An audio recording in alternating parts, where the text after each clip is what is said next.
Bismillahirrahmanirrahim. Assalamu alaikum, everyone. On behalf of the eClinic Cognitive Healthcare International, I would like to welcome all of you to this seminar celebrating the World Diabetes Day. My name is Dr. Hamid Farooqi.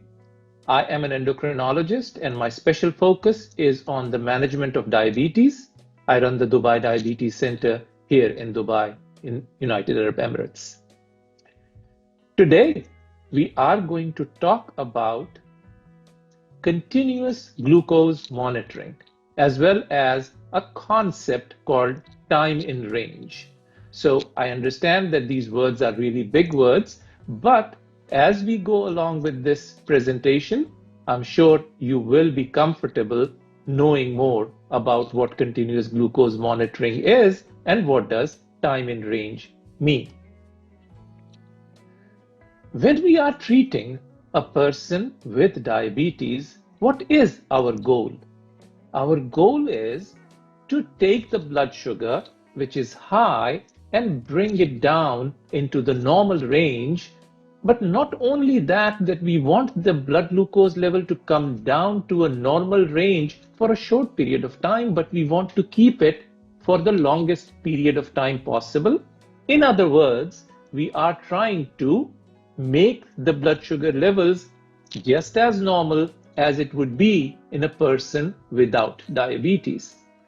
So that in essence will make this life normal for a person with diabetes. And if the blood glucose levels are normal, two things are going to happen. Number one, we are going to avoid the complications of diabetes. As you know, affect different parts of the body, and we will be talking about it in a minute. And the other thing is that the life expectancy, the lifespan of these individuals would be as normal as that of a person without diabetes. Now, when the sugars are not controlled, different parts of the body are affected. This question is asked often, that how come a single disease can affect all these different parts of the body? Well, each and every part of the body gets its blood supply. And if the blood has too much sugar in it, it will affect each and every part of the body. So for example, the most important thing that we see in people with diabetes are heart attacks and strokes.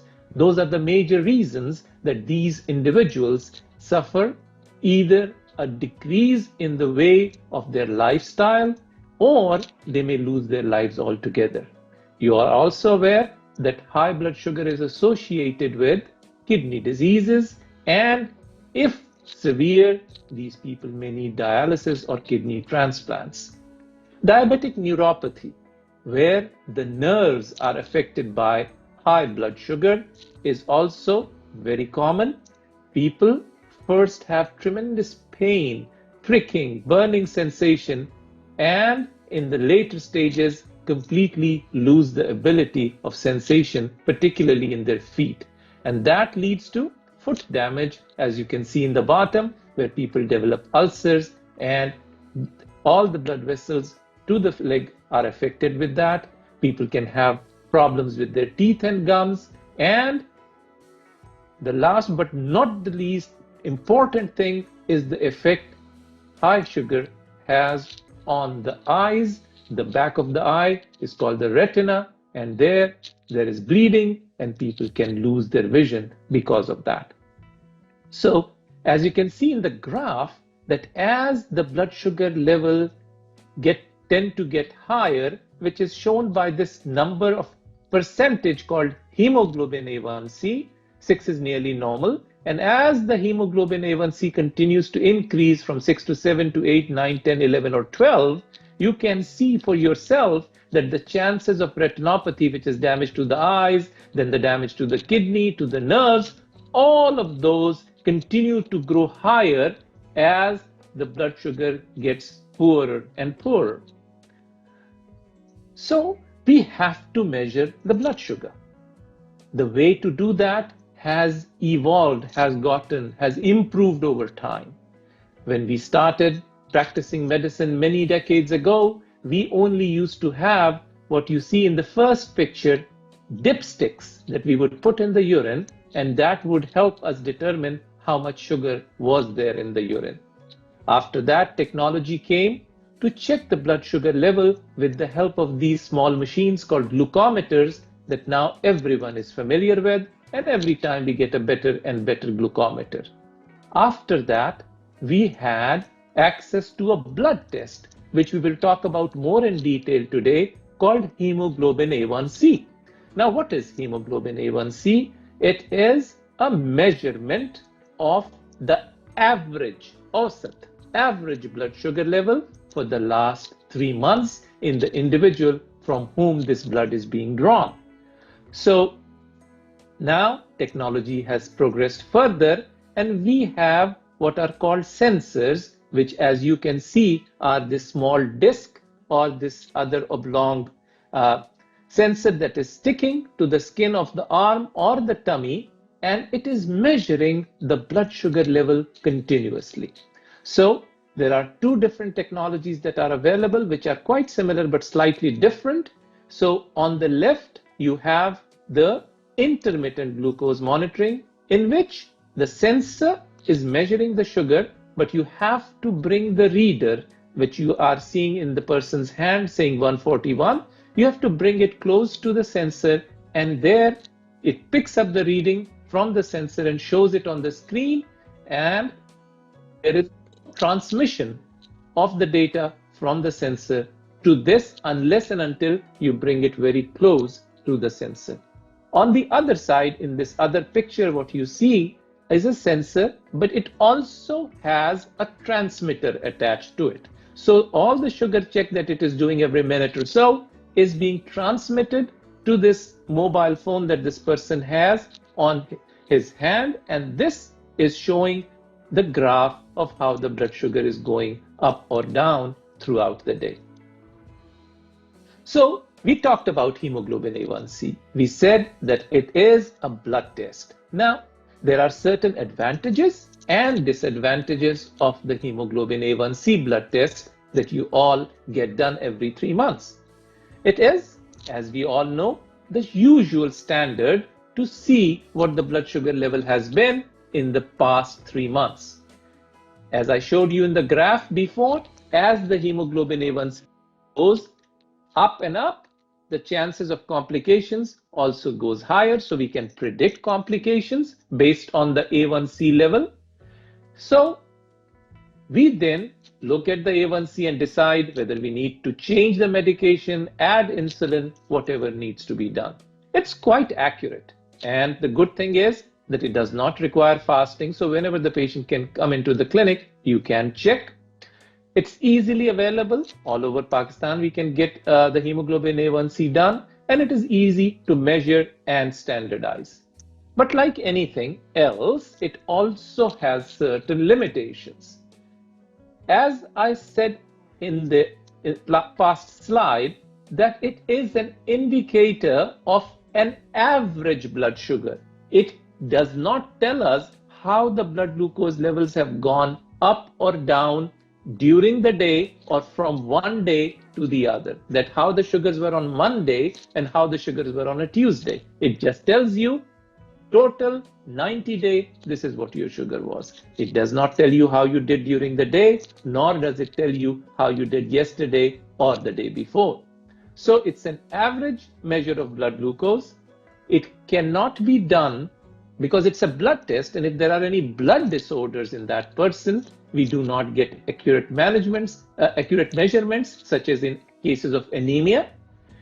People who have a problem with the red blood cell life, it generally is 120 days, but if that is affected, we may not get an accurate hemoglobin A1C result. And certain drugs, if they are in our system, they can also affect the blood sugar level up or down. So we need to think and look for measurements that are beyond A1C in order to address all these limitations that I just talked about. I am now going to share with you 3 different pictures of blood glucose levels. When you look at the screen now, what you are seeing is our lines that are going up and down. So basically, these are blood sugar readings that were checked in an individual throughout the 24 hours for one whole week. For example, as you can see on the top right, that the hemoglobin A1C in this individual was measured at 7. But you can see that there are plenty of readings that are quite high on the top of your screen, and then there are lots of readings that are here on the lower side, basically right there, which is showing us that this person had multiple readings that were high and multiple readings that are low. So now when you average this out, the hemoglobin A1C is 7. Let's go to this next individual. What we see here is that although the fluctuations are there, but they are not as severe up or severe down, here again the A1C is 7. And finally, in this last individual, look how nicely the readings are within the range. Only few go up, only few or none go down. Again, average comes out to, as you can see on the top, at 7. So now what we can see from these three different pictures, that the A1C is same in all these three individuals, but the blood sugar levels have gone up and down much different in all these three instances. So going back to the technologies that we have, the CGM or continuous glucose monitoring is measuring the blood sugar level through a sensor and is automatically sending the data to the device, which could be your mobile phone or a reader. It allows you to then look at the sugar readings, and the system is programmed as such that if your sugars start to rise, it will give you an alarm. If the sugars start to fall, it will give you an alarm. So you don't have to wait for something bad to happen. You can look at it in real time and address it accordingly.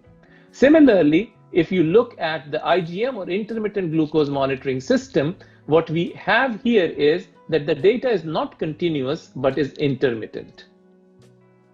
So basically, both of these provide us and the patients a way to assess what the blood glucose level is in real time, not 3 months later, right? And then we can then decide on the treatment plan accordingly. Now, as you can see that all this data is coming in. So what we can do is put this data in the form of a report. Now, this report is a single page report generally, which is called AGP or ambulatory glucose profile. You don't have to remember that name, but what it says is that it will take all the data for whatever time that you want to check. Let's say last 1 week, it will then put it in the form of a report that you can see here on top, and that helps us see what your sugars have been in terms of up and down, not only in a single day, but comparison of different days. So now all the major medical societies have agreed upon what this report should look like. Why is it important? So for example, one company makes a certain sensor and they decide that their report is going to look like a different one.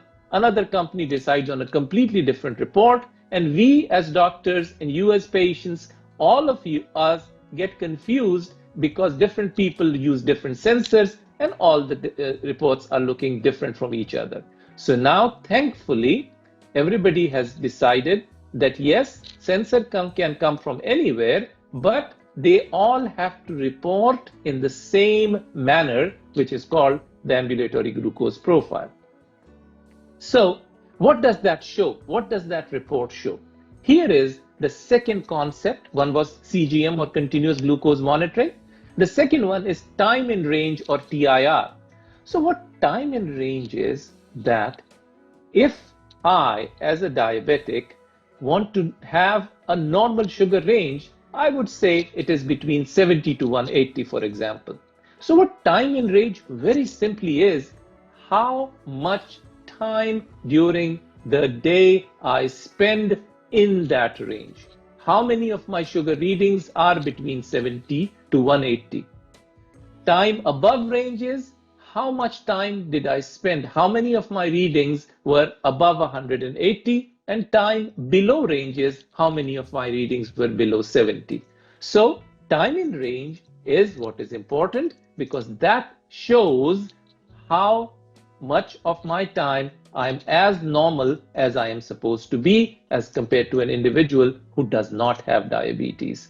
We can change these ranges for different people, but just as an example, I said that we can set it for a person that, for me, for example, it is 70 to 180. So the percentage will refer to how much of that day that person was in the green zone or time in range, in the yellow zone, above range, or in the red zone, which is below range. So now, as I said, each report should look standard, and this is what this report looks like. You can see that there are these bars right here in the middle, which shows what percentage of time this individual was in target. So here you can see green, next to it is 47. So 47% of the time this person was within the target range. 4% he was low, 6% was very low, 20% very high, and 23% high. So this then tells us that during this period, which as you can see was between 27th of February and 11th of March 2018, 13 days, this is what the picture looked like for those 13 days.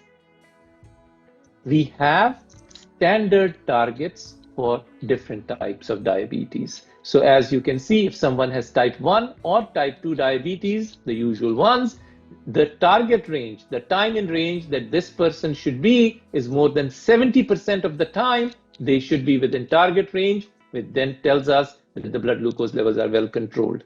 In older people, or those who are at high risk, this time in range goes into 50%. In pregnancy, it becomes again 70%. And in women with gestational diabetes, which is pregnancy and diabetes, we need them to be nearly 90% of the time to be within range, because if they don't do that, the babies are going to be much large for their size. So each instance, there are targets that are set, and that target we compare to what is the report saying for the patient that we have. Now, what happens if the person is not spending enough time in the time in range, which is in the green zone? So every 10% decrease in the time in the green zone, the chances of eye damage go up by 64%, kidney damage 40%, nerve damage 25%, all-cause mortality, that means the person dying for any reason, goes up 8%, and because of heart attacks or strokes, it goes up by 5%.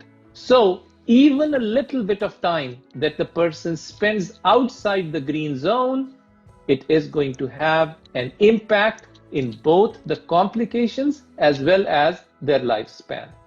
So